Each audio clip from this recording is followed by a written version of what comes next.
లలిత jewellers వారి double ధమాకా offer. అన్ని బంగారు నగలపై తరుగులో 1% తగ్గింపు. పాత బంగారు నగల ఎక్స్చేంజ్ పై గ్రాముకు 150 రూపాయలు అదనంగా పొందండి. ఐ డ్రీమ్ చూసిన ప్రేక్షకులందరికీ నమస్కారం. ఈ రోజు మనతో పాటు జ్యోతిష్య వాచస్పతి బ్రహ్మశ్రీ పోతుకుచ్చి చంద్రమౌళి శాస్త్రి గారు మనతో పాటు ఉన్నారు. నమస్కారం గురుగారు. ఓం శ్రీ హయగ్రీవాయ నమః. గురుగారు, హయగ్రీవ అవతారానికి వెనుక ఉన్న పురాణ కథ ఏంటి? అలాగే జ్ఞానానికి, విద్యకి, బుద్ధికి అధిదేవతగా ఆయన్ని పూజిస్తారు. దీని వెనుకున్న అంతరార్థం ఏంటి తెలియచేయండి. ఓం జ్ఞానానందమయం దేవం నిర్మలస్ఫటికాకృతిం ఆధారం సర్వవిద్యానాం శ్రీ హయగ్రీవముపాస్మహే. శ్రీ లక్ష్మీ హయగ్రీవాయ నమః.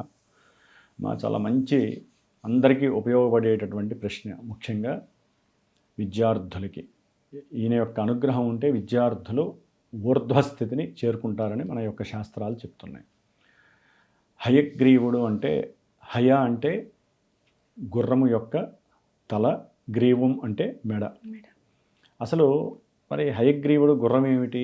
ఈయన లక్ష్మీ నరసింహస్వామికి ఆ అనుబంధం ఏంటి? విష్ణుమూర్తికి సంబంధం ఏంటి అంటే, మరి మనకి పురాణ గాథలు ఉన్నాయి ఎన్నో. ఆ పురాణ గాథల్లో మనకున్నటువంటి ఎన్నో రకాలైనటువంటి శాస్త్రధర్మాలలో మహావిష్ణుమూర్తి 10,000 సంవత్సరాలకు పైగా రాక్షసులతో పోరాడి గెలిచి ఆయన ఒక ప్రదేశానికి వచ్చి ప్రశాంతంగా ఆయన ఏదైతే విల్లును ఉపయోగించాడో ఆ వింటిపైన తన యొక్క శిరస్సును పెట్టి నుంచున్నాడు. అంటే ఆరాముగా నుంచున్నారు. సరే, తెలియగా ఏదో నిద్ర వచ్చేసింది. మరి అన్ని సంవత్సరాలు యుద్ధం, మనకంటే 10,000 సంవత్సరం అంటే మనకి ఒక సంవత్సరమే ఎక్కువ. కానీ దేవుళ్ళకి ఏంటంటే ఆ అనంత లోకాలు ఆయన ఉండేది. మనకి గ్రహమండలాలు, నక్షత్ర మండలాలు దాకి ఇంకా ఎన్నో మండలాలు దాటి వెళ్తే అక్కడ ఉంటుంది. మనకి యాక్చువల్లీ తెలుసు, మనకి ఇక్కడ ఒకరోజు అయితే, ఒక నెల అయితే చంద్రుడి దగ్గర ఒకరోజు. మరి ఆయన దగ్గరికి వెళ్ళాలంటే కొన్ని వేల సంవత్సరాలు గడిస్తే అక్కడ ఉంటుంది. కాబట్టి 10,000 సంవత్సరాలంటే మనకి ఆయన ఎక్కడ ఉన్నాడో మనకు తెలియదు. ఆయన విశ్రమిస్తున్నప్పుడు ప్రశాంతంగా విశ్రమిస్తున్నాడు. సరే, ఇక్కడ దేవేంద్రుడు కానీ, ఇంద్రుడు కానీ, వీళ్ళందరూ దేవతా సమూహం అంతా ఒక కార్యక్రమం చేయాలి, ఒక మంచి యజ్ఞం చేయాలి, లోకహితార్థమే, లోకాలన్నీ కూడా అల్లాడిపోతున్నాయి, ధర్మ సంస్థాపన కోసం అని చెప్పి ఆలోచించి పరమేశ్వరుడి దగ్గరికి, బ్రహ్మదేవుడికి వెళ్ళారు. వెళ్ళి జరిగింది ఇలా చేయాలండి అని చెప్పి చెప్తే వాళ్ళు ఏమన్నారు, విష్ణుమూర్తి లేకుండా స్థితికారకుడు యజ్ఞం జరగదు. ఎందుకంటే యజ్ఞమూర్తే ఆయన. యజ్ఞం చేయాలంటే అగ్నిదేవుడు, ఆయన యొక్క అంశే కదా అగ్నిదేవుడు. కాబట్టి యజ్ఞం చేయాలంటే దానికి చాలా సంస్కారాలు ఉంటాయి. కాబట్టి యజ్ఞం ఆయన కూడా ఉండాలి అని చెప్పి అందరూ కలిసి దేవతా సమూహం అంతా కూడా వెళ్ళి మహావిష్ణు లోకానికి వెళ్తే ఆయన ప్రశాంతంగా ఆ ఇంటి మీద నిద్రావస్థలో ఉన్నారు. సరే, ఆలోచిస్తుంటే దేవేంద్రుడు మరి ఏదో రకంగా ఆయన నిద్రలేపాలి, మనం చేయవలసిన కార్యక్రమం దగ్గరలో ఉంది, ఎంతసేపని వెయిట్ చేస్తాం అని చెప్పి అనుకుంటున్నప్పుడు పరమేశ్వరుడు, శంకరుడు అన్నాడు, నిద్రాభంగం చేయకూడదు. ఎవరైతే నిద్రావస్థలో ఉన్నారో వారిని భంగం కలిగించిన. అట్లాగే మనకి శాస్త్రంలో కొన్ని ఉన్నాయమ్మ ధర్మాలు. భోజనం చేస్తున్నప్పుడు లేపకూడదు, మంచి నిద్రావస్థలో ఉన్నప్పుడు లేపి. అట్లాగే దాంపత్య సుఖం అనుభవిస్తున్నటువంటి భార్యాభర్తలు ఒక రూమ్లో ఉన్నా సరే వారిని ఎవరో కూడా భంగం కలిగించకూడదు. అట్లాగే కథాశ్రవణం, ఎవరైనా గురువు గారిలో ఏదైనా ఒక వృత్తాంతం గురించి చెప్తున్నప్పుడు మధ్యలో ఆప్ చేసి వారిని పలకరించటం, లేకపోతే నవ్వుకోవటం, ఏదన్నా మాట్లాడుకుంటూ ఉండటం, ఇట్లాంటివి చాలా ఉంటాయి. ఎందుకు దేవతా మంత్రపుష్పాలు చదువుతున్నా, దేవతలకి అర్చనలు చేస్తున్నా కూడా ఎవరు మాట్లాడకూడదు, ప్రశాంతంగా ఉండాలి, వాళ్ళకి భంగం కలుగుతుంది దేవతలకి. అంటే ఇవన్నీ. అట్లాగే తల్లి బిడ్డలు, అది గోబిడ్డల, గోవు దూడ, లేకపోతే మామూలు తల్లిదండ్రులు కూడా విడదీసే వాళ్ళు చాలామంది ఉంటారు, పుణ్యాత్మలు. కాబట్టి తల్లి బిడ్డల్ని ఇలా అన్నీ ఏంటంటే ఈ విడదీసేటటువంటి ప్రక్రియ వలన బ్రహ్మహత్య మహాపాతకం అనేటువంటి జరుగుతుంది. దీనికి ఎక్కడా కూడా సంరక్షణ లేదు అని చెప్పి పరమశివుడే చెప్పాడు. మరి నిద్రావస్థలు ఉంటే ఎట్లా లేపాలి?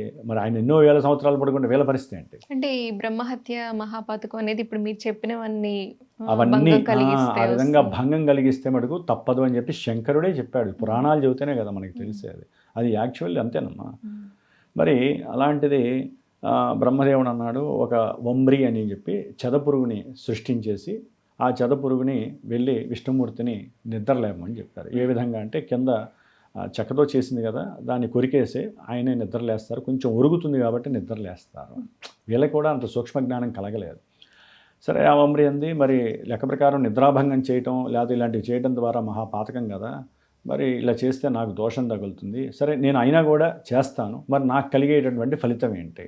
ఇక్కడ ఏంటంటే ఒక వ్యక్తి ఇంకో వ్యక్తిని ఏదైనా అడిగితే కంపల్సరీ అతను కూడా ఆశిస్తారు. అట్లాగే మనకి ధర్మంలో కూడా జీవధర్మం కూడా అది అన్నప్పుడు వీళ్ళు చెప్పారు, బ్రహ్మదేవుడు అన్నాడు, ఆయన ఎవరైనా సరే భూలోకంలో యజ్ఞాలు చేసేటప్పుడు ఆ ద్రవ్యాలు వేసేటప్పుడు అవి బయటపడుతూ ఉంటాయి అటు ఇటుగా, అవన్నీ కూడా నీకే భోజనంగా నువ్వే స్వీకరించు, అవన్నీ కూడా నీవే అని చెప్పి అంటూ ఉంటారు. అట్లా అని చెప్పి ఇష్టం వచ్చినట్టు వేయకూడదు, వేస్తున్నప్పుడు కాస్త చల్లా చెదురైపోతూ ఉంటాయి, అవన్నీ కూడా చదపురుగులు తింటాయని చెప్పి చేశారు. సరే దానికి సంతోషపడి వెళ్ళి కొన్ని రోజుల పాటు అది కొరికితే ఒక్కసారి అది కిందకి మొత్తం, బిల్లు అంటే ఏంటి, దానికి దారము అది ఉంటుంది కదా నార, ఒక్కసారి ఇదేసరికి మొత్తం బద్దలైపోతుంది.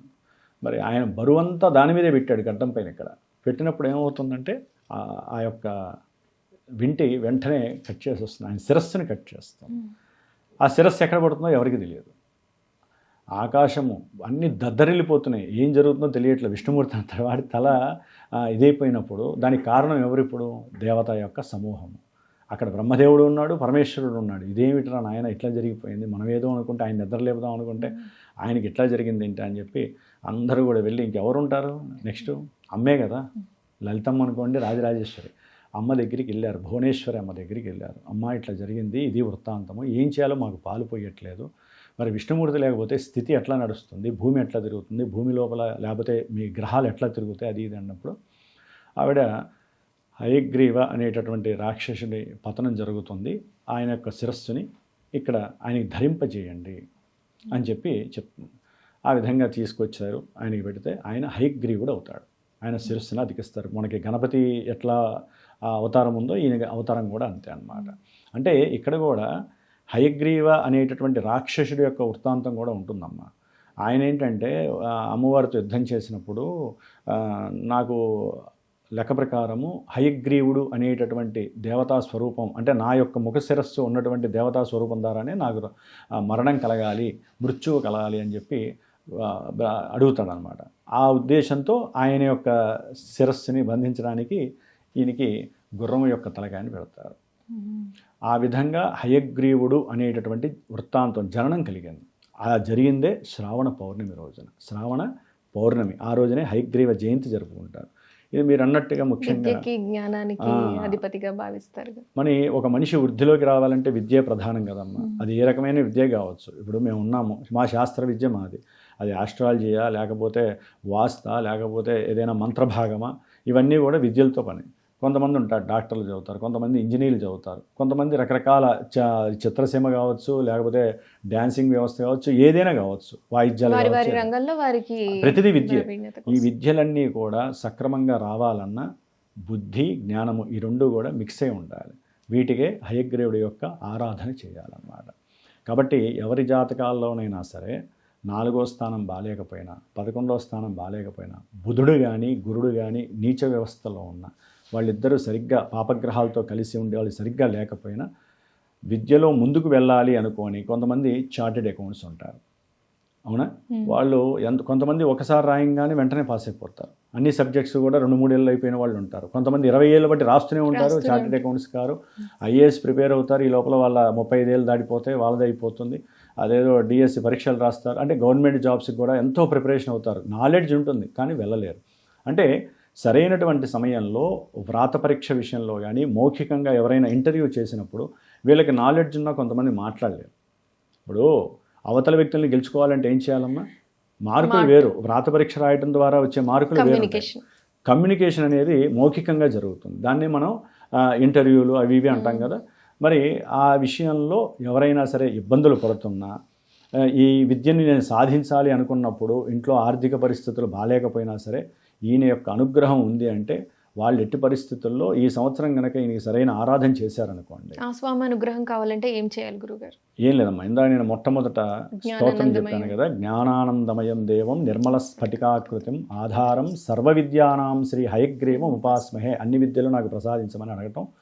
దీన్ని 108 సార్లు 1008 సార్లు కానివ్వండి, ఎవరైనా సరే ఆ రోజున పొద్దున్నే లేచి ఆవునేతితో దీపారాయణ చేసి ఆయన ఫోటో ఏదైనా సరే తెచ్చిపెట్టుకొని ఆయన వంక చూస్తూ కానీ లేదా ప్రశాంతంగా ఆయన మనసులో ఊహించుకొని ఎవరైతే జపం చేస్తారో జపం చేసి ఆ రోజున శ్రావణ పౌర్ణమి శుక్రవారం అవ్వటం, హయగ్రీవ జయంతి రావటం, ఏదైనా సరే హయగ్రీవుడి దేవాలయం దగ్గరలో ఉంటే ఎవరి దగ్గరైనా చక్కగా ఆయనకి ప్రదక్షిణాలు చేయటం, ఒక 11 21 ప్రదక్షిణాలు చేయటం, ఆయనకి ఏదైనా సరే శనగలు నైవేద్యం చేయటం, లేకపోతే పెసరపప్పు నైవేద్యం చేయడం, వడపప్పు అంటాం కదా మనం, లేకపోతే చక్కెర పొంగలి నైవేద్యం చేయడం, ఇలాంటివి చేసి 10 మందికి చేయించటం.